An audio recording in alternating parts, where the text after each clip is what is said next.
अब last time जो numerical हुआ था वो डेटा ओपन करो, उसी डेटा को पढ़ते जाएंगे और हम टेबल बनाते जाएंगे। डेटा दिया गया है an electronic company is engaged, एक इलेक्ट्रॉनिक कंपनी इंगेज होती है, an electronic company is engaged in the production of two component C1 and C2 used in a radio set. एक इलेक्ट्रॉनिक कंपनी किसी रेडियो सेट में इस्तेमाल होने वाले दो कंपोनेंट C1 और C2 को बनाती है। तो दिमाग में एक बात आ गई कि मेरे पास दो टाइप के प्रोडक्ट बन रहे हैं, पहला C1 और दूसरा C2।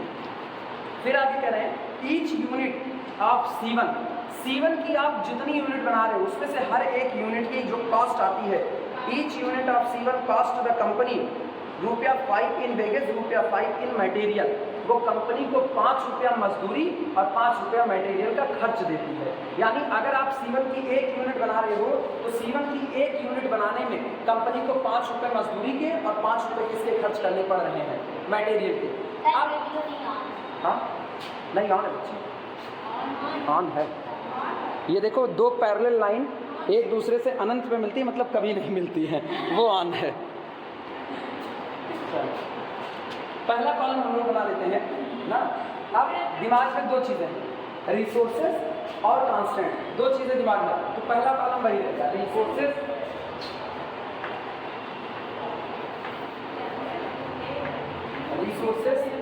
और कांस्टेंट, रिसोर्सेज और कांस्टेंट। ठीक है, कोई पेज मत छोड़ना, कोई पेज मत छोड़ो। ठीक है, तुमको इनिशियल से लिखना पड़ेगा। जब हम अगला सवाल करवाएंगे, अगले सवाल में मेरे साथ कुछ पन्ने गिने लेना, उतने पन्ने छोड़ देना और अगले सवाल में मेरे साथ काम करने लगना। ठीक, पीछे की जितनी थ्योरी पढ़ाए हैं ईमानदारी से बता रहे, वो थ्योरी कोई ना पढ़ा हो, बुरा भाग जोड़ घटाओ, डेटा पढ़ना जानता हो, हम उसको प्रॉब्लम बनाना सीखेंगे। उसकी टेंशन छोड़ दो कि पीछे कुछ छूटा, कुछ नहीं छूटा पीछे। रिसोर्सेज और कांस्टेंट। आओ चेक करते हैं मेरे पास कौन कौन से रिसोर्सेज हैं। अच्छा, कंपनी कितने टाइप के प्रोडक्ट बनाती है, दो टाइप के। तो हम यहाँ पर चाहे लिख दो प्रोडक्ट और चाहे लिख दो कंपोनेंट, क्योंकि कंपोनेंट के हम फॉर्म में किया जाए लिख देते कंपोनेंट्स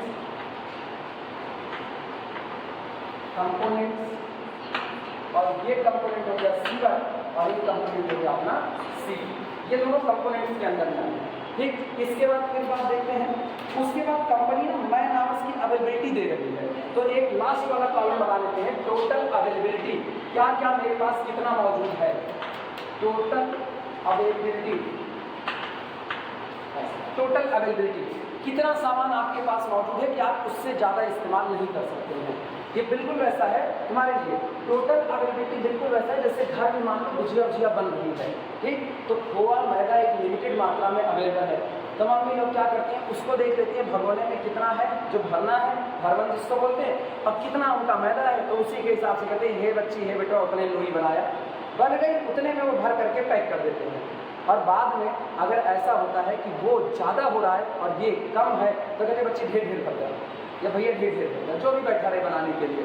मेरी मम्मी मुझको नहीं बैठने देती, वो अलग बात है, हम सर्वगुण संपन्न है, लेकिन नहीं बैठने देती। इसलिए नहीं बैठती, इसलिए नहीं कि हम कुल देवता मानती हैं, ऐसा नहीं, इसलिए क्योंकि कहते हैं मेरा बेटा नाच का नगाड़ा करता है, वो खाली और खाली सामान बिगाड़ सकता है, बना नहीं सकता, इसलिए वो बैठने नहीं देती। बस फिलहाल ये हम जानते हैं कि बनता ऐसे ही।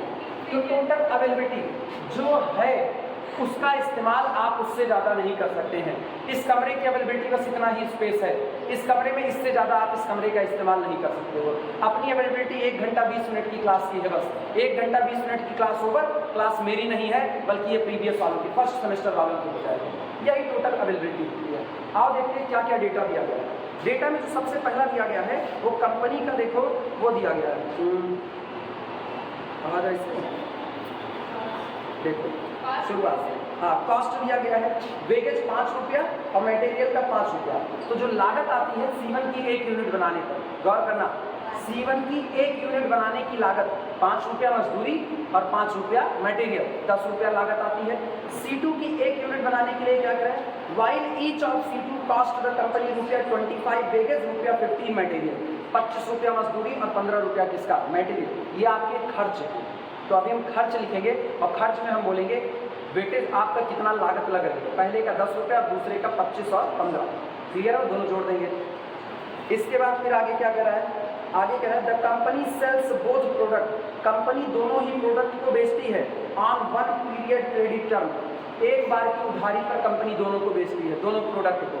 फिर आगे लिखते हैं but the companies labour and material expenses must be paid in cash, लेकिन जो भी वो मटेरियल का और लेबर का खर्च देते हैं वो आप कैश में पेमेंट कर रहे हैं। सामान उधार बेच रहे हो लेकिन लागत वागत जो कुछ आ रही है वो आप कैश में पेमेंट कर रहे हो। फिर आगे लिखते हैं, बिना पढ़े डेटा नहीं निकाल सकते।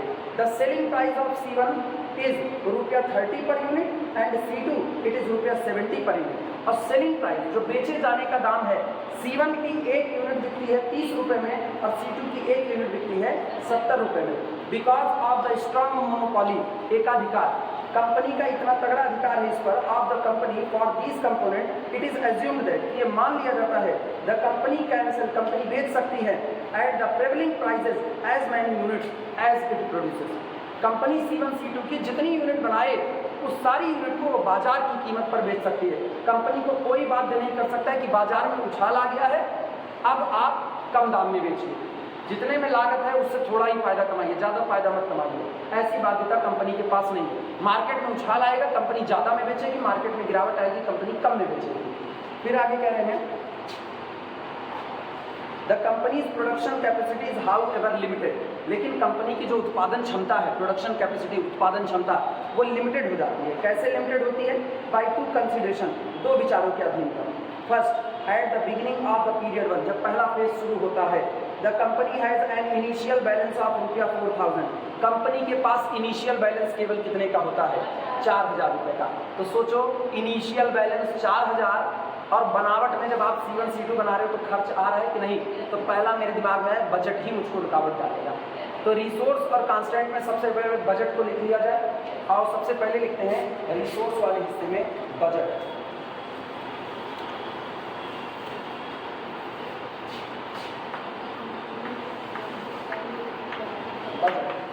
और बजट लिखा जाएगा इसमें रुपये में बजट लिखा जाएगा। दिमाग बनाना, ये बताओ C1 की एक यूनिट को बनाने में 5 रुपये लेबर का खर्चा, 5 रुपये मटेरियल का, कितने का खर्चा? 10 रुपये का। तो यहाँ पर अगर हम बजट की बात करें तो C1 को बनाने में जो बजट लग रहा है वो 10 रुपये पर यूनिट लग रहा है। सही या गलत? C2 का अगर हम बात करें तो C2 का जो बनाने का खर्च है वो 25 रुपया वेगेस और 15 रुपया मटेरियल, तो 25 5 30 10 40। इसका जो बजट आ रहा है वो आ रहा है 40 रुपया पर यूनिट। लेकिन बवाल ये है कि कंपनी के पास 4,000 से ज़्यादा पैसा ही नहीं है, तो टोटल अवेलेबिलिटी केवल कितने की हो जाएगी? 40 नहीं बची, 4,000 बोली थी, हम तो सुने 40 आ गए, 4,000। पहला बजट का कांस्टेंट हो गया। क्लियर हुआ? और साफ सुथरी बातें, हमने कुछ नहीं किया, हमने जैसे डेटा को पढ़ा, डेटा कहता है बजट 4,000 से ज़्यादा नहीं है। तो मेरे दिमाग में बात आती है, जब बजट आपका 4,000 से ज़्यादा नहीं है तो इसका मतलब है आप C1 C2 को बनाने में जितना खर्च कर रहे हो वो खर्चा भी आप 4,000 से ज़्यादा नहीं कर सकते। तो C1 की एक यूनिट बनाने में 10 रुपया, C2 की एक यूनिट बनाने में 40 रुपये का खर्च, और ये दोनों खर्च मिला करके आप कभी भी 4,000 से ज़्यादा नहीं कर सकते। रोक लग गई कि नहीं लग गई? ये पहली बात, पहला डेटा है। और न्यूमेरिकल की तरफ देखो, फिर न्यूमेरिकल आपको क्या कहता है? कंपनी लिमिटेड प्रोडक्शन कर सकती है, उसमें देखना डेटा क्या है। डेटा दिया गया the companies production capacity is how ever limited by two consideration. दो विचारधाराएं ऐसी हैं जिसकी वजह से कंपनी की प्रोडक्शन कैपेसिटी लिमिटेड हो गई है। कौन कौन सी? First, at the beginning of period 1 company has initial balance 4,000, ये हो गया कि नहीं हो गया? दूसरी बात यहीं आगे लिखी गई है, लिखा गया है कि second, the company has available in each period 2,000 hour of machine time. Machine पर काम करने के केवल कितने घंटे हैं? 2,000 घंटे। तो क्या यहाँ पर मशीन टाइम कांस्टेंट बन सकता है कि नहीं बन सकता है? और उसकी अवेलेबिलिटी कितना लिखेंगे? 2,000 घंटे। तो अभी लिखा मत, हम यहाँ पर ऐसे 2,000 फिलहाल लिख दे रहे हैं, लेकिन ये 2,000 मशीन पर काम करने का है। अब सोचो C1 और C2 जब मशीन पर बनाए जा रहे होंगे तो कुछ तो टाइम लिए होंगे, वो टाइम आगे दिया गया होगा। और डेटा देखते हैं, कह रहे हैं the company has available in each period 2,000 hours of machine time, 1,400 hours of assembly time. तो सोचो असेंबली भी होगी, और असेंबली के लिए कितने घंटे की अवेलेबिलिटी है? 1,400। दोनों अवेलेबिलिटी लिखी। अब ये याद रखना, ये अवेलेबिलिटी मशीन की है और ये अवेलेबिलिटी असेंबली टाइम की है। तो एक मशीन टाइम कांस्टेंट होगा, एक असेंबली टाइम कांस्टेंट। आओ देखते हैं C1 C2 मशीन पर कितना वक्त लेते हैं और असेंबली में कितना लेते हैं। डेटा की तरफ, the production of C1 require 3 hours machine time. दिमाग दौड़ाना, C1 मशीन पर कितना लेता है? 3 आवर्स पर यूनिट मशीन का, और असेंबली का 2 आवर्स असेंबली का लेता है, 2 hours per unit assembly time में लिया। इसका बता दो 2 और 3 2 आवर्स पर यूनिट, और इसका हो गया 3 आवर्स पर यूनिट। ठीक है, एक आपका होता है मशीन टाइम और एक हो जाएगा असेंबली टाइम। दोनों यहाँ पर लिख जाए फटाफट बनाओ। एक लिख देना मशीन टाइम, एक लिख देना असेंबली टाइम। हाँ, और पहला सेमेस्टर तीसरा साल, पहला सेमेस्टर जगह एक दिन हो जाओगी तीसरे साल में, तो सबको पास होती जाओ बस खाली मशीन टाइम वो भी होनी चाहिए। और यहाँ पर क्या होगा असेंबली टाइम, असेंबली टाइम। ये लोग इतनी अच्छी व्यवस्था में चल रहा है ना, सेमेस्टर वाइज चल रहा है, यहाँ तुम लोग बुराई नहीं लिखवा रहे, बतिया नहीं सकते। ये लोग सेमेस्टर वाइज चल रहे हैं। बीएससी में 60% बनाने में ना कर जाती थी, और यहाँ सेमेस्टर में 81% जाते थे, 81% जा सेमेस्टर। बताओ इसकी नहीं रहेगी, एक वक्त आएगा, एक वक्त आएगा कोई इज्जत नहीं कर जाएगी।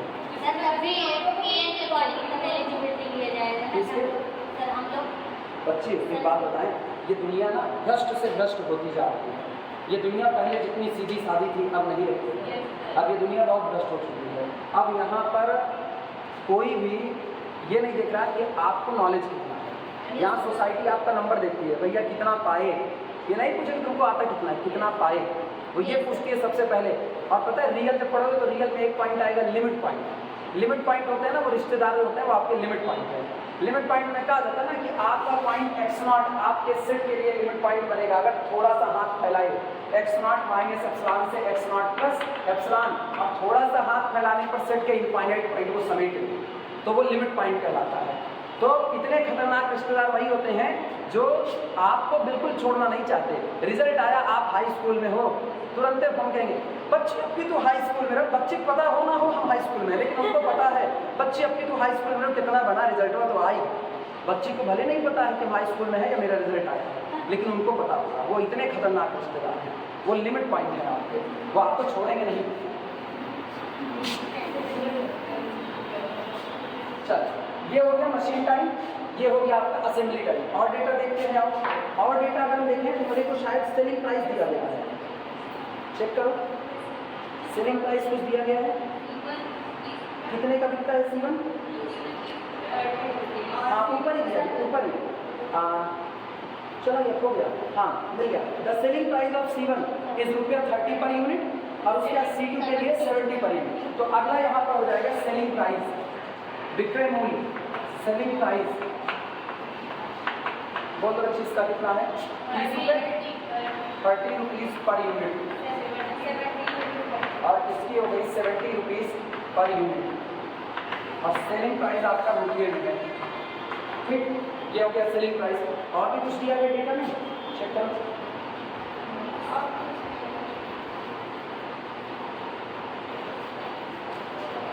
हाँ है, सुनो, जो बजट लिखी है ना, इसी बजट को फिर से लिखना पड़ेगा, लेकिन इस बार लागत के फॉर्म में लिखना पड़ेगा। लागत, कॉस्ट कितनी आ रही है। कॉस्ट में 2 चीज़ें जुड़ रही हैं, वेगेज और मटेरियल, 2 चीज़ें जुड़ रही हैं। तो लास्ट वाला यहाँ पर बना देगा कॉस्ट, लागत, कॉस्ट। ये हो आपका हो जाएगा वेगेज प्लस मटेरियल। बताना ना, ऊपर हमने बजट के लिए लिखा है, अब नीचे हम क्या लिखते हैं, कॉस्ट की बात कर रहे हैं। इसलिए कर रहे हैं ना, पता है जब आपको विक्रय मूल्य दे दिया, जब बनने का मूल्य दे दिया, तो पक्की बात है आपसे प्रॉफिट पूछेगा। अब प्रॉफिट कैसे निकलेगी? सेलिंग प्राइस माइनस कॉस्ट, इसीलिए कॉस्ट को बना देते हैं। क्लियर है? तो cost wages plus material, cost कितनी आ रही है? इसकी आ रही है 10 रुपये पर यूनिट, और इसकी कितनी आ रही है? 40 रुपये पर यूनिट। दिक्कत आई? बोल में दिक्कत कहाँ? बोलो, सुनो सुनो, 25 रुपये मजदूरी का लगता है, 15 रुपये मटेरियल का लगता है। तो एक सामान को बनाने में क्या सिर्फ मटेरियल के खर्च जोड़े जाएंगे, मजदूरी भी तो जोड़ी जाएगी। तो इसका मतलब है मजदूरी का और मटेरियल का खर्चा जोड़ के टोटल खर्चा 1 लीटर बनाने पे कितना? 40 रुपये। तो 25 और 15 जोड़ तो 40 रुपये का खर्चा है। सिंपल। नोट करो। अब हम प्रॉब्लम बनाएंगे। अब लास्ट में देखना गोल को क्या कह रहा है। गोल कह रहा है formulate this linear programming problem so as to maximise total profit of the company. चलो सबसे पहले ये मानो कंपनी के प्रॉफिट को क्या करना है, मैक्सिमा करना है। जब कंपनी के प्रॉफिट को मैक्सिमा करना है तो पहले कंपनी ये डिसाइड करे कैपिटल ए और कैपिटल बी की कितनी यूनिट बनाएगी। तो हम मान लेते हैं सबसे पहले हेडिंग डालो डिसीजन वेरिएबल। डिसीजन वेरिएबल सबसे पहले हेडिंग डाल देना। अब हम डेटा नहीं जाएंगे, डेटा पड़ा रहेगा। डिसीजन वेरिएबल सबसे पहली हेडिंग। टेंशन मत लो अभी बिल्कुल ना, और अकवर्ड भी ना फील करना कि मतलब सब लिख रहे हैं तुम बैठे हुए। ऐसा इसलिए तुमको पता नहीं था क्लास चल रही है कि नहीं। तुम पता था कि क्लास चल रही है कि नहीं पता था, आए क्यों नहीं समझे। तुम लोग नहीं आ रहे थे इसलिए कि लोग नहीं आते इसलिए। अरे यार तुम भी दोस्त के पीछे पड़े थे। दोस्त इस दुनिया में उससे बड़ी जहानत किसी की होती नहीं। दोस्त इस दुनिया में बड़े खतरनाक होते हैं। पता है ये देखो यहाँ क्या लिखे रिसोर्सेज और कांस्टेंट एक साथ लिखे ना। रिसोर्सेज का मतलब तो संसाधन, कांस्टेंट का मतलब तो बाधाएं। तो दोस्त और दुश्मन दोनों को एक कैटेगरी रखना चाहिए हमेशा। दोस्त भी कभी कभी दुश्मन का काम करता है। तभी देखो इंडियन बॉलीवुड बहुत पहले से ये गाना गाता है, दुश्मन न करे दोस्त ले वो काम, वो बहुत पहले से गाता है। उनको बहुत पहले से इस बात की फील थी कि ऐसा होगा, तब इसीलिए ना दोस्तों के ऊपर मत डिपेंड किया करो। क्या हुआ कौन सा ये बंद क्यों चलना तो इसका में भी ऐसा हो सकता है। चलो डिसीजन वेरिएबल हेडिंग डालते हैं। क्या किया जा सकता है डिसीजन वेरिएबल। नहीं ये कहीं से बंद होता है कि इसको बंद किया गया है। हम तो यहीं से जानते हैं इसका सीढ़ी से। तो इधर तो बंद है पूरा, इधर खुला ही नहीं है। इधर खुला नहीं पूरा पता नहीं कुछ टाइम तभी देखा जाता है। पहले ये लिखो डिसीजन लेट कंपनी में लिखो लेट कंपनी में माना कंपनी बनाती है x1 unit of capital A. Let company में हाँ x1 यूनिट ऑफ C1। धन्यवाद बच्ची याद दिलाने के लिए। लेट कंपनी में x1 unit of C1 and x2 unit of C2 and x2 unit of C2। माना कंपनी C1 की x1 यूनिट बनाती है और C2 की कितनी बनाती है, x2 बनाती है। आप गौर करना मेरा गोल क्या है, लिखना ऑब्जेक्टिव फंक्शन।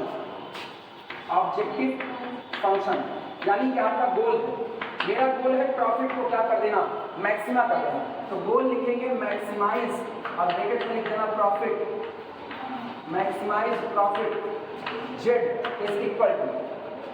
और ये बताना x1 की कितनी यूनिट बन रही है, सॉरी C1 की x1 यूनिट बन रही है। तो गौर करना पहले तुम यहाँ पर लिखिए x1 यूनिट बन रही है, लेकिन एक यूनिट का फायदा क्या होगा, ध्यान देना सेलिंग प्राइस बिकता कितने में है 30 और लागत कितनी है 10। तो इसका मतलब 30 माइनस एक यूनिट का फायदा है इतना। तो x1 यूनिट का फायदा दिस मल्टीप्लाइड बाई x1। दिक्कत वो भी बता देना नहीं, ये समझ है इत्मीनान से समझो, एकदम कोई जल्दबाजी नहीं है। जब आप एक यूनिट को मार्केट में बेचते हो तो 30 रुपए में बेचते हो, लेकिन जब आप उसको बनाते हो तो बनाने का खर्च 10 रुपये आता है। सोचो 30 में बेच रहे हैं लेकिन 10 रुपये तो मेरा खर्चा ही है, तो फायदा कितना होगा 20 रुपये, वो मिलेगा 30 माइनस 10। ये एक यूनिट का फायदा है। आप कितना बना रहे हो x1, तो x1 यूनिट का फायदा x1 मल्टीप्लाइड बाई 20 हो गया एक का फायदा। अब C2 में आओ, C2 की हम लोग कितनी यूनिट बना रहे हैं x2। अब C2 की एक यूनिट बिक्री कितने में है 70 में और बनती कितने में है 40 में। तो फायदा कितने का हुआ 30 का, यानी कि यहाँ पर प्लस ब्रैकेट में 70 माइनस 40 x2। अब तुम्हारी मर्जी तुम इसको सिंप्लीफाई करके लिख सकते हो, दैट इज ये आपका हो गया 20x1 प्लस 30x2। यही आपका प्रॉफिट है और इसी प्रॉफिट को हमको क्या कर देना है, मैक्सिमाइजेशन करना है। ये आपका ऑब्जेक्टिव।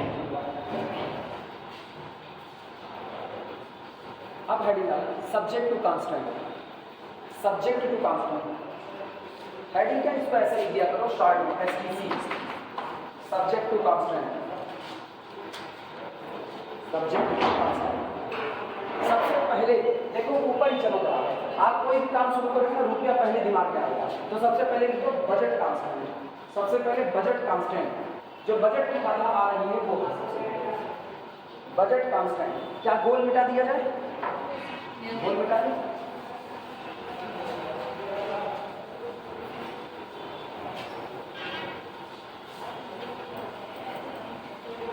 बजट कांस्टेंट में आप ये बताओ, कंपनी जब एक यूनिट बनाती है C1 की तो कितना रुपया खर्च करती है? तो X1 बनाएगी तो कितना खर्चा करेगी? 10x1। और इसकी जब X2 बनाएगी तो कितना खर्चा करेगी? 40x2। लेकिन टोटल खर्चा कंपनी का 4000 से ऊपर नहीं जा सकता, तो टोटल खर्चा less than or equal to 4000। आया ना? हिंदी अंग्रेजी मिक्सचर ऐसे ही चलता। टोटल खर्चा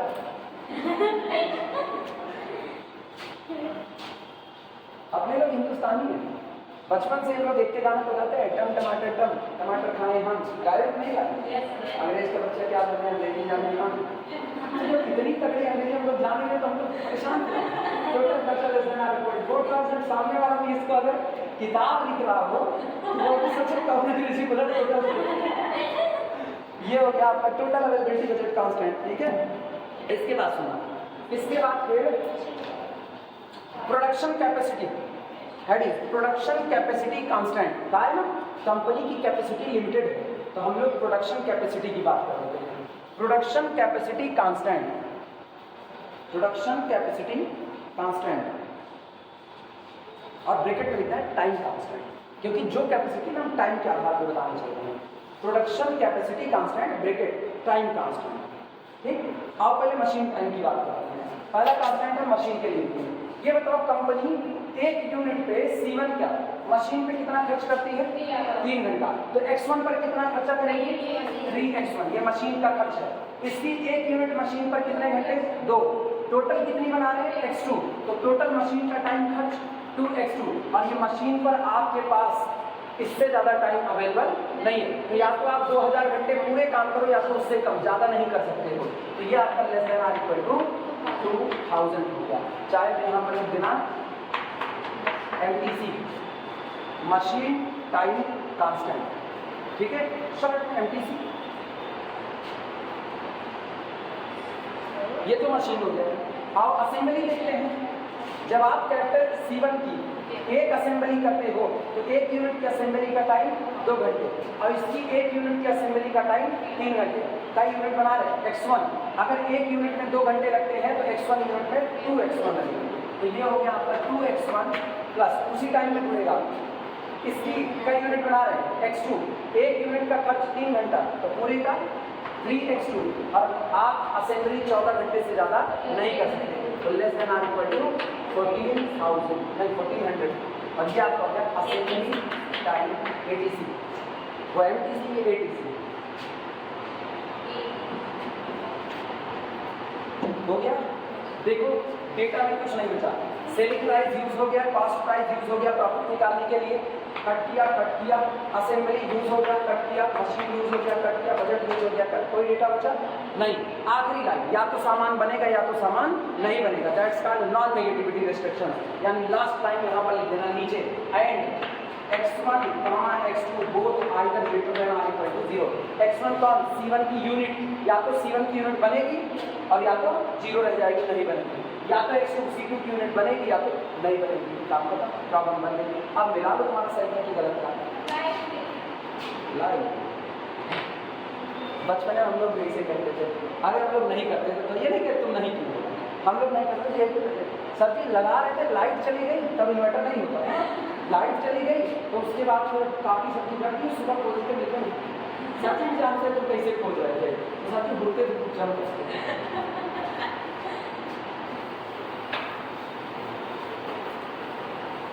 90 के दशक वाले जो बचपन होते थे उनके यहाँ जब इन्वर्टर किसी यहाँ लगता था तो अमीर माना जाता था।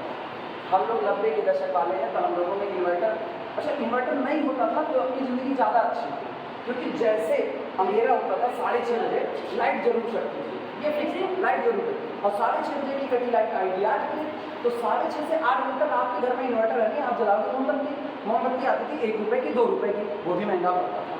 ₹1 ₹2 की मोमबत्ती महंगी, ₹2 में वो मोमबत्ती आती थी जो आप ₹10 में करोगे, मोटी सी आती थी। ठीक, घर वाले उसको जला करके मम्मी लोग खाना बनाने जुट जाती थी। तो 8 बजे इंतजार कोई नहीं करता था कि लाइट आएगी तो खाना, क्योंकि लाइट का भरोसा नहीं था, वो 12 बजे भी आ सकती थी। तो जितने मोहल्ले के बच्चे थे ना उनकी गैंग होती थी, वो इकट्ठा होकर के छुपा छुपान बना जंजीरा खुला जंजीरा 2 घंटा खेलते थे। उनको पढ़ने से कोई मतलब नहीं, हम लोग उसी कैटेगरी में।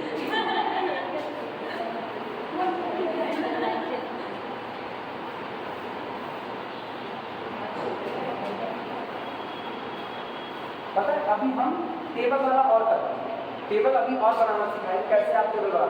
एक न्यूमेरिकल ऐसा करते हैं ना जो पर्सनल प्रॉब्लम कहलाती है, जिसमें आप टेबल बना ही नहीं सकते हो, और उसमें टेबल बनाना सिवा बेवकूफ़ी के कुछ नहीं होगी, वो टेबल नहीं बनती है। न्यूमेरिकल बोल रहे हैं लिखना,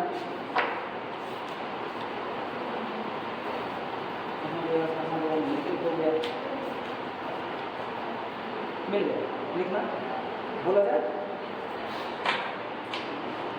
न्यूमेरिकल लिखना, इवनिंग शिफ्ट लिखो, evening shift, evening shift resident doctor,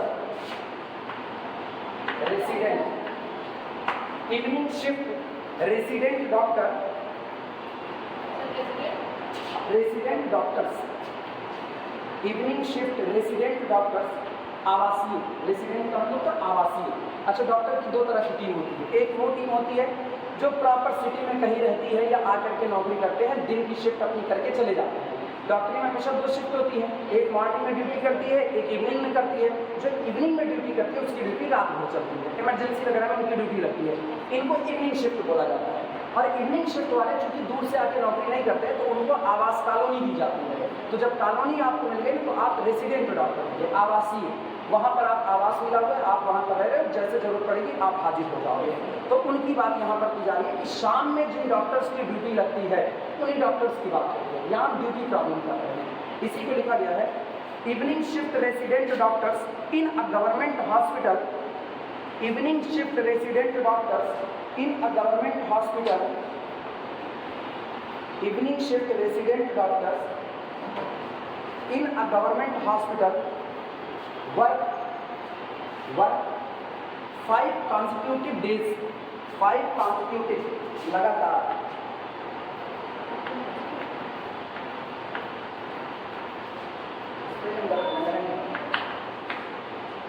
consecutive spelling तो किताब के हिसाब से यही है, कॉन्सिक्यूटिव नहीं ये स्पेलिंग गलत है, ये गलत है, ये गलत है। इसको पहले तो इसको सुधारें, मेरे को पता ये गलत है,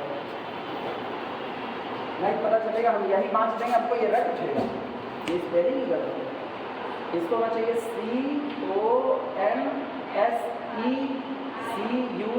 CONSECUTIVE, यहाँ सी लगाया ना, ये एस होना चाहिए, कॉन्सिक्यूटिव।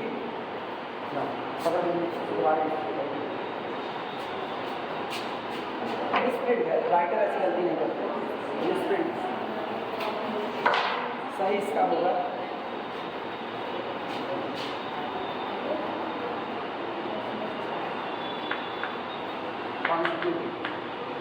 ठीक, मिलाना लिखा गया है। Evening shift resident doctors in a government hospital work 5 consecutive days, work 5 consecutive days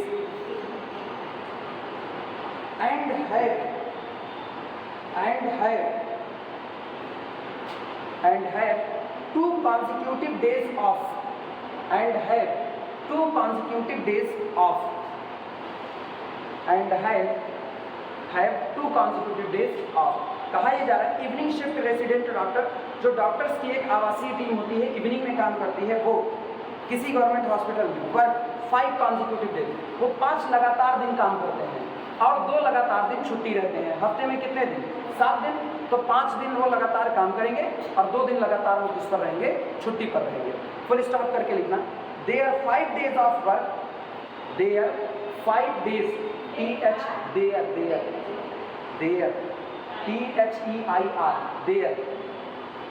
their 5 days of work, उनके काम करने के 5 दिन, their 5 days of work can start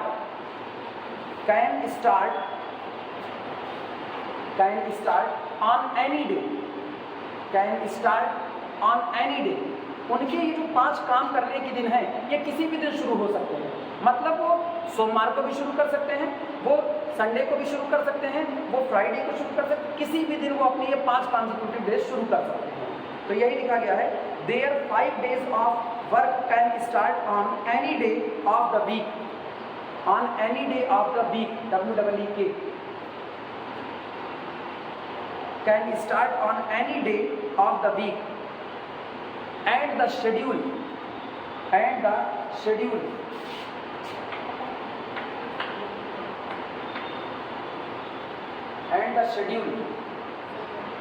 rotates indefinitely and the schedule rotates indefinitely। और फिर अनिश्चित काल के लिए ये शेड्यूल ऐसे ही रोटेट होता रहता है, रोटेट्स इनडेफिनेटली, भाई इनडेफिनेट इंटीग्रल वाला, इनडेफिनेटली, फुल स्टॉप। ठीक, सारी बात का मतलब समझो। कह रहे हैं एक हॉस्पिटल है जहाँ पर इवनिंग शिफ्ट में डॉक्टर्स की ड्यूटी लगाई जाती है। ये डॉक्टर ऐसे काम करते हैं कि ये किसी भी दिन अपना काम शुरू कर सकते हैं, लेकिन एक बार इन्होंने काम शुरू कर दिया तो 5 लगातार दिन तक ये काम करेंगे और 2 लगातार दिन तक ये छुट्टी पर रहेंगे। क्लियर है? अब अच्छा, हर दिन हॉस्पिटल को एक बराबर डॉक्टरों की संख्या की जरूरत नहीं होती है। किसी दिन डॉक्टर ज़्यादा चाहिए और किसी दिन डॉक्टर कम चाहिए। जैसे संडे को छुट्टी रहती है, तो संडे को छुट्टी रहती है तो जो मंडे वाला दिन होता है उस दिन सारे लोग अपने घर से निकलते हैं, तो मंडे को ज़्यादा भीड़ होती है हॉस्पिटल में, तो मंडे को ज़्यादा डॉक्टर चाहिए। या ऐसा हो जाए शनिवार को शनिचर चढ़ जाए, लोग मार पीट करें, तो संडे को ज़्यादा डॉक्टर चाहिए, क्योंकि दवा दारू करवाने के लिए जाएंगे। एक दिन कोई ऐसा होगा जिस दिन उनको ज़्यादा ज़रूरत पड़ेगी, उसके अगले दिन कम। जैसे जब भी कोई त्यौहार होता है और माहौल थोड़ा सा बिगड़ा रहता है तो लोग डॉक्टर्स की ड्यूटी लगाए रखते हैं। कहते हैं त्यौहार है, माहौल बिगड़ गया तो पता चलेगा यहीं लग करके आएंगे, यहाँ से मर करके जाएंगे, तो इससे अच्छा यहाँ से बच करके जाएंगे, तो वहाँ पर डॉक्टर्स की ड्यूटी ज़्यादा लग जाती है। और या फिर जैसे दुर्गा पूजा होता है तो दुर्गा पूजा वगैरह में देखो जगह जगह पंडाल के पास डॉक्टर्स की टीम बैठी होती है, इसलिए कि अगर कोई भीड़ में गिर गया, हाथ वाथ टूट गया तो उसका तुरंत इलाज कर सके। तो पर्टिकुलर कुछ दिन ऐसे होते हैं जब ज़्यादा डॉक्टर की जरूरत है और कुछ दिन ऐसे होते हैं जिसमें डॉक्टर की जरूरत कम होती है। वही बताने चल रहे हैं हर दिन हॉस्पिटल को कितने डॉक्टर की जरूरत है, अब वो बताने चल रहे हैं। डेटा बनाना, डेटा ऐसे पता है, संडे के दिन कहाँ तक लिखे हो लोग, शेड्यूल रोटेट्स इनडेफिनेटली, ठीक है, फुल स्टॉप करके लिखना। The hospital requires the hospital requires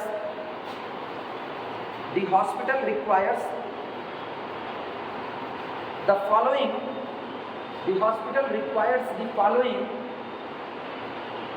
minimum number of doctors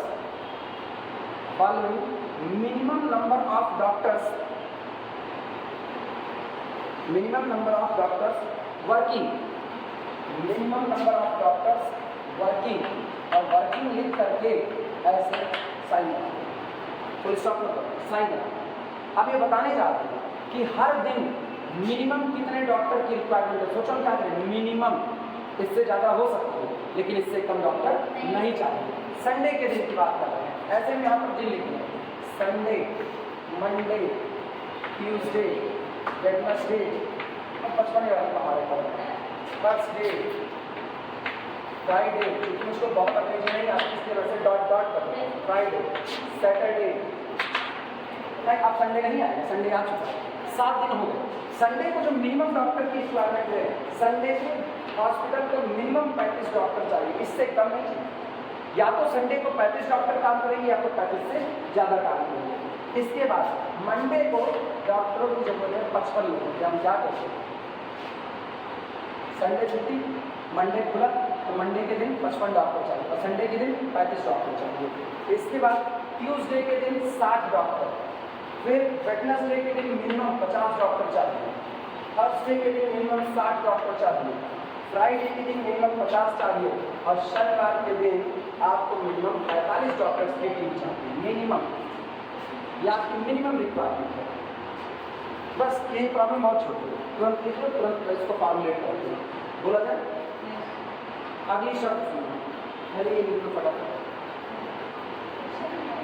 हाँ अभी क्वेश्चन बहुत छोटा बच्चा, पिछली बार 1.5 पढ़ने क्वेश्चन लिखिए, एक पढ़ने में बहुत की चीज़ छोटे छोटे बड़ा बड़ा लिखो तो नहीं लगेगा, 2 पन्ना लगेगा। लिखो किसका? उनका आधा पन्ना मतलब तुम्हारा 2 पन्ना? नहीं सर, आधा पन्ना था, इनका 1 पन्ना है। नजदीक नजदीक लिखो, ठीक है लिखो, लैंग्वेज लिखो। No more than 40 doctors, no more than 40 doctors, 40, no more than 40 doctors, no more than 40 doctors can start their fight, no more than 40 doctors can start their 5 working days on the same day. 2 minute रुको।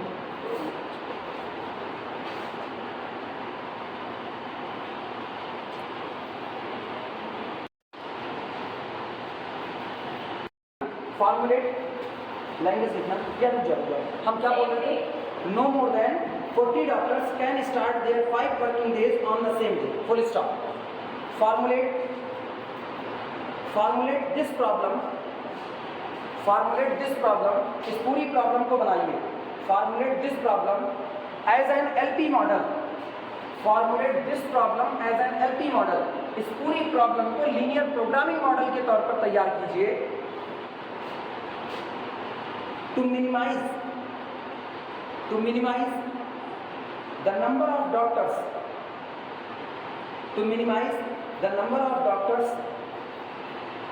employed by the hospital,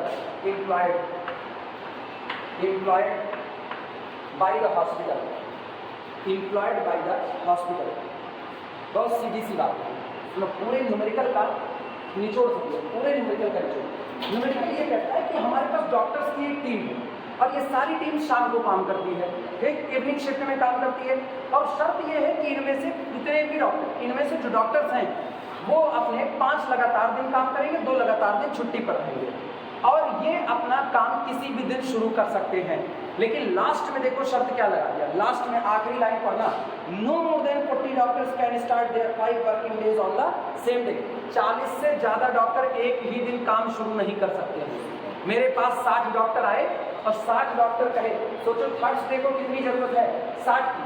60 doctor इकट्ठे मेरे पास आए, कहे हम लोग बृहस्पतिवार के दिन से काम शुरू कर रहे हैं और 5 दिन लगातार काम करेंगे, लेकिन रोक है 40 से ज़्यादा डॉक्टर एक दिन में काम शुरू नहीं कर सकते. तो हम कहेंगे भैया एक काम करो, तुम लोग पहले हट जाओ, 20 लोगों को इसमें से निकाल दो.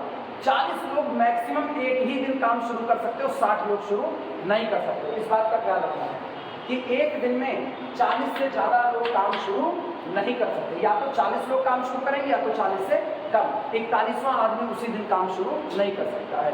पूरा न्यूमेरिकल यही कह रहा है कि मेरे पास डॉक्टर्स की एक टीम है, इवनिंग शिफ्ट में उनकी ड्यूटी लगती है और वो 5 लगातार दिन काम करेंगे, 2 लगातार दिन वो छुट्टी पर रहेंगे. लेकिन 40 से ज़्यादा डॉक्टर एक ही दिन काम शुरू नहीं कर सकते और आपको हर दिन इतने डॉक्टर्स की रिक्वायरमेंट है, हर दिन इतने की रिक्वायरमेंट है. अब हॉस्पिटल क्या करेगा, हॉस्पिटल डॉक्टर को सिलेक्ट करके उनको एम्प्लॉय करेगा. कोई हॉस्पिटल ये चाहेगा कि वो ढेर सारे डॉक्टर को इकट्ठा करे, वो यही चाहेगा कम से कम डॉक्टर में उसका काम हो जाए. क्योंकि डॉक्टर रखेगा तो सैलरी देनी पड़ेगी, सैलरी देगा उसका खर्चा आएगा. तो इसका मतलब आपको डॉक्टरों की संख्या को मिनिमाइज करना है. जैसे आप डॉक्टर की संख्या को मिनिमाइज करोगे आपका प्रॉफिट क्या हो जाएगा, मैक्स. पेमेंट कम कर रहे हो, कमा ज़्यादा रहे हो. आया अंतर? देखना कैसे बनेगा. इसमें कोई टेबल नहीं बनती, इसमें केवल हम लोग अपने दिमाग से काम करेंगे. आप पहले तय करते हैं डिसीजन वेरिएबल को. डिसीजन वेरिएबल डॉक्टर है, कितने डॉक्टर काम शुरू कर रहे हैं. देखिए सोचो मेरे पास दिन कौन है, Sunday, Monday, Tuesday, Wednesday, Thursday, Friday, Saturday, 7 दिन हैं. 7 में अंग्रेजी में पहला दिन कौन सा होता है, संडे. पहला दिन संडे. पढ़ते कैसे बच्चे, हम पढ़ने वाले बोल रहे हैं ना, संडे से शुरुआत करते हैं ना. तो पहला दिन कौन होता है, संडे. हिंदी में मंडे होता है, सोमवार, मंगलवार, बुधवार, बृहस्पतिवार. हिंदी नहीं पढ़ते, रवि, सोम, मंगल, बुध. हिंदी में मंडे, ट्यूसडे, वेडनेसडे. और यहाँ पर कैसे लिखा जा रहा है, संडे, मंडे. अंग्रेजी में लिख रहा है, इसीलिए तो अंग्रेजी जाने हम. और अब मेरे पास पहला दिन है संडे, दूसरा दिन मंडे, तीसरा दिन ट्यूसडे, फिर थर्सडे, फिर फ्राइडे, फिर Saturday. Sunday, Monday, Tuesday, Wednesday गायब हो गया. वेडनेसडे, थर्सडे, 7 दिन मेरे पास है. अब गौर करना, कहा जा रहा है डॉक्टर किसी भी दिन काम शुरू कर सकते हैं। जब ये कहा जा रहा है डॉक्टर किसी भी दिन काम शुरू कर सकते हैं, तो मेरे दिमाग में आएगा यार कितने डॉक्टर किसी भी दिन काम शुरू करेंगे? पहले दिन कुछ डॉक्टर काम शुरू करेंगे, दूसरे दिन कुछ शुरू करेंगे, तीसरे दिन कुछ लोग शुरू करेंगे, चौथे दिन कुछ लोग, पांचवें दिन कुछ लोग, छठवें दिन कुछ, सातवें दिन कुछ। ये जो कुछ है ना, यही कुछ आपको निकालना है। यही कुछ कि कितने लोग पहले दिन काम शुरू करेंगे, अपनी मर्जी से मानेंगे और अपनी जमीन पर खेलेंगे। हम कहेंगे पहले दिन जितने डॉक्टर काम शुरू करेंगे उनकी संख्या x1 है। क्यों? पहला दिन यहाँ सफिक्स क्या रहता है? 1 रहता है। दूसरे दिन जितने डॉक्टर काम शुरू करेंगे उनकी संख्या क्या मान लो? x2। तीसरे दिन जितने डॉक्टर काम शुरू करेंगे उनकी संख्या x3। चौथे दिन जितने डॉक्टर काम शुरू करेंगे उनकी संख्या x4। ये जनरल कहें जेथ डे पर जितने डॉक्टर काम शुरू करेंगे उनकी संख्या xj मान। ये बात समझ में आ रही है कि नहीं? मुझे नहीं पता है कि संडे, मंडे, ट्यूसडे किस दिन कितने डॉक्टर शुरू होंगे, तो हम कहते संडे मेरा पहला दिन है। पहले दिन जितने डॉक्टर काम करने के लिए आएंगे उनकी संख्या को हम क्या मान लेंगे? x1 मान लेंगे। क्यों? अगर हम पहले दिन वाले की संख्या को x2 मान लें तो मेरे को याद करने में ही दिक्कत होगी। किसको पहले दिन माना था, किसको? अभी मेरे को याद है पहला दिन तो निचवा सफिक्स बैठा दो x1। दूसरे दिन कितने लोग आए? x2 लोग। तीसरे दिन x3। तो जेठ दिन कितने लोग आए? x3। लिखना डिसीजन वेरिएबल, सॉल्यूशन में लिखो डिसीजन वेरिएबल, ऐसे लिखना लेट माना xj is equal to number of doctors, ये कुल डॉक्टर्स की संख्या है, number of doctors who can start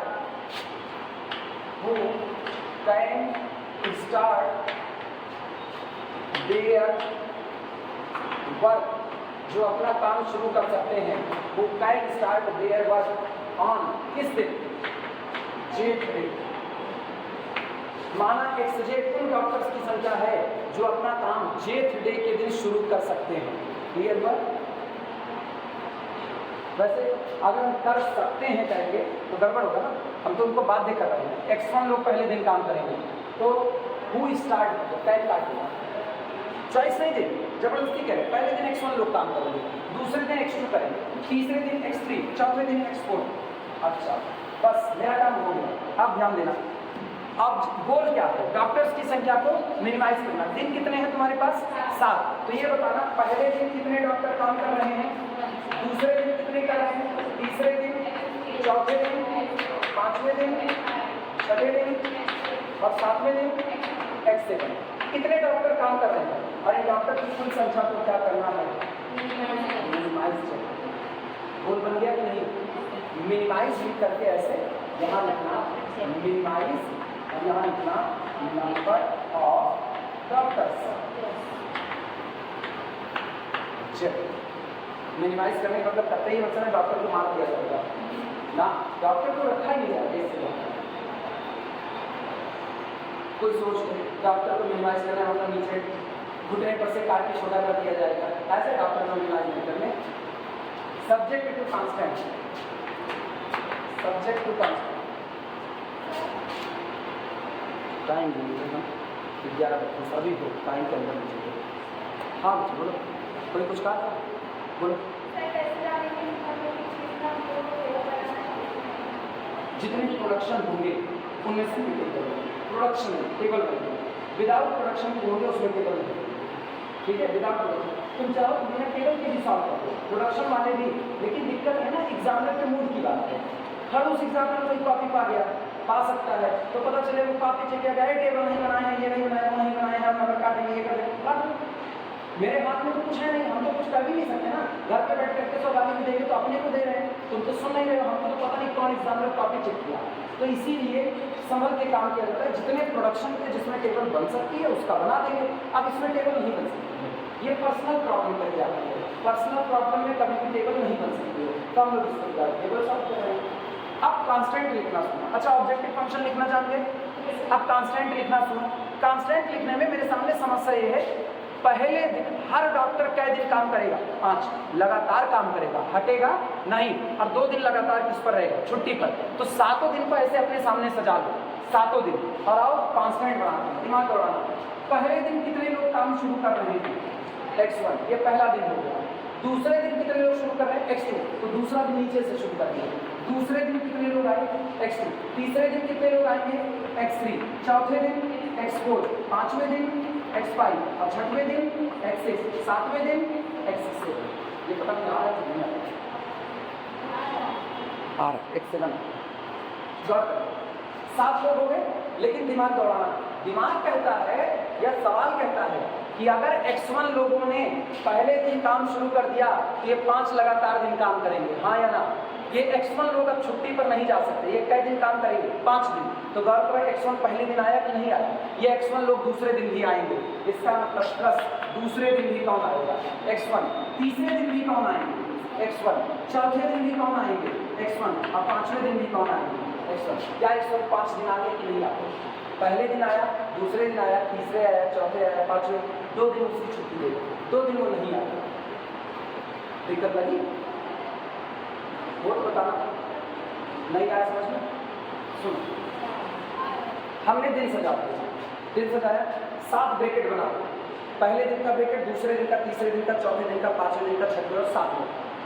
पहले दिन जितने लोग आए उनकी संख्या कितनी है x1, उन x1 लोगों को इस ब्रैकेट में पिरो दो। वो x1 लोग इस ब्रैकेट में चले आए, ये x1 लोग पहले दिन काम कर रहे हैं। लेकिन गौर करो सवाल कहता है अगर कोई पहले दिन काम कर लिया तो 5 लगातार दिन काम करेगा। तो ये बताओ पहले दिन भी ये रजिस्टर में दर्ज होंगे, दूसरे दिन भी दर्ज होंगे। तो इसका मतलब इनको पहले वाले ब्रैकेट में भी रखेंगे और दूसरे में भी। 2 दिन काम कर लिए, इनको तीसरे दिन के ब्रैकेट में भी डाल दो, कै दिन प्रेजेंट हो गए 3, 2 बार में और प्रेजेंट कर दो 5 बार। तो गौर करो मैंने पहले वाले में x1 को रखा, वो पहले दिन आए, फिर वो अगर अच्छा तुमको ये दिक्कत है कि तुम उसको कर दो Sunday, Monday, Tuesday, Wednesday, Thursday, Friday, Saturday. अब संडे कौन आए, x1 लोग संडे को आए, यही x1 लोग मंडे भी आएंगे, यही x1 लोग ट्यूसडे आएंगे, यही नहीं 5 दिन आगे, 2 दिन नहीं आए, 2 दिन इनकी छुट्टी है, ठीक है। अब फिर रुके रहना। अब आओ दूसरे दिन के पास, x2 लोग दूसरे दिन से काम शुरू करें, आज इनका ये पहला दिन है, तो अपने पहले दिन पर आए, लेकिन अब ये लगातार 5 दिन आएंगे। तो इसका मतलब प्लस x2 गिनते रहो कई बार आए, 1 2 3 फिर 4 फिर कितना 5 दिन आए, ना तो यहाँ आएंगे ना तो यहाँ, 2 दिन छुट्टी मार दी नहीं बात है। अब x3 पर आओ, ये इनका पहला दिन है, तो यहाँ इनका कौन सा दिन होगा दूसरा, यहाँ कौन सा दिन होगा तीसरा, यहाँ इनका कौन सा दिन होगा चौथा और यहाँ इनका कौन सा दिन होगा पांचवा। 5 दिन हो गए, 2 दिन नहीं आएंगे। सहमत होने के बाद से अगला बोलो x4, ये इनका आज पहला दिन है, इसके बाद ये इनका दूसरा दिन होगा, फिर यहाँ इनका तीसरा दिन होगा, यहाँ इनका चौथा दिन होगा और फिर यहाँ इनका 5वां दिन होगा। आया x5 वाले आज काम कर रहे हैं, 5 दिन आएंगे लगातार, 1 दिन यहाँ आएंगे तो 2 दिन, फिर यहाँ भी आ जाएंगे लोग 3 दिन, फिर इस पर आ जाएंगे 4 दिन और यहाँ आ जाएंगे। x5 वाले लोग 5 बार आ गए, 2 बार छुट्टी पर चले जाएंगे, जिसमें x3 और x4 वाले छुट्टी पर आया ना। आओ x6 के पास, आज इनका पहला दिन है, यहाँ ये आ जाएंगे तो इनका कौन सा दिन हो जाएगा दूसरा, यहाँ इनका कौन सा दिन तीसरा, यहाँ पर चौथा और यहाँ पर 5वां। सहमत हो इस बात से? फिर सुनना, और इसकी बात 7 दिन, पहला दिन, दूसरा दिन, तीसरा दिन, चौथा दिन और यहाँ पर 5वां दिन। सारे लोग गए काम पर, 2 दिन छुट्टी। अब पहला दिन कौन सा है? पहला दिन संडे है। संडे मिनिमम कितने डॉक्टर चाहिए? मिनिमम टेबल देखो 35। अच्छा सोचो ये पहला दिन संडे का है, पहला दिन संडे का है तो इसमें मिनिमम 35 डॉक्टर चाहिए या तो इससे ज़्यादा चाहिए, तो greater than or equal to 35। सहमत हो? दूसरे दिन 55, तीसरे दिन 60, चौथे दिन कितना 50, इसके बाद कितना 60, इसके बाद 50, 55, इसके बाद 45। बोलो क्या हमने सारी रिक्वायरमेंट पूरी कर दी? कितना? ये 50 है, 50 और बाकी सब सही है। अब एक रेस्ट्रिक्शंस रुक गई, कह रहे हैं no more than 40 doctors can start their work on the same day. 40 से ज़्यादा डॉक्टर एक दिन में काम शुरू नहीं। बोलो जेथ डे कितने डॉक्टर काम शुरू कर रहे हैं? जेथ डे कितने डॉक्टर काम शुरू कर रहे हैं? X day. तो जेथ डे यानी एक्स डे लोग जो हैं इनकी संख्या 40 से ऊपर नहीं होनी चाहिए। तो लास्ट वाला कांस्टेंट यहाँ पे लगाना and x j less than or equal to 40। जरा जे बराबर 1 भरो। x1 पहले दिन काम करने वाले डॉक्टर्स की संख्या या तो 40 या तो 40 से कम। दूसरे दिन काम शुरू करने वालों की संख्या जे बराबर 2 भरो। दूसरे दिन काम शुरू करने वालों की संख्या या तो 40 से कम, जे बराबर 7 तक भर दो। सातवें दिन भी काम शुरू करने वालों की संख्या या तो 40 से कम। No more than 40 doctors can start their way on the same day. एक ही दिन शुरू नहीं कर सकते। हो गया कि नहीं? यहाँ पर देना 6 रहेगा 1 2 so on 7। और लास्ट में या तो डॉक्टर काम करेंगे और या तो नहीं करेंगे, यानी कि एक्स एंड लास्ट में non negative x1 x2 so on x7 all are greater than or equal to 0। बन गई प्रॉब्लम।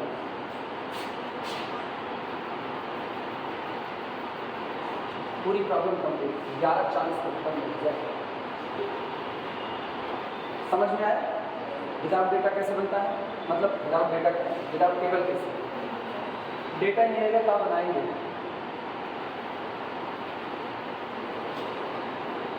अच्छा था 5 दिन लगातार काम, 2 दिन की छुट्टी। अपने संडे मिलता है वो भी छुट्टी नहीं होती, उस दिन भी रहता है। चल हो गया हो तो फिर इसी पर रोका जाए। फिर इसको नशे पास चलेंगे एक टीचर तो होंगे ना, शिवम के नाम होंगे तो कोई ना कोई आएगा। राजीव सर हैं, समीर सर हैं, 3 लोग हैं। अभी कोई ना कोई आएगा, पूछ लेना एक बार। रोकें इसी पर।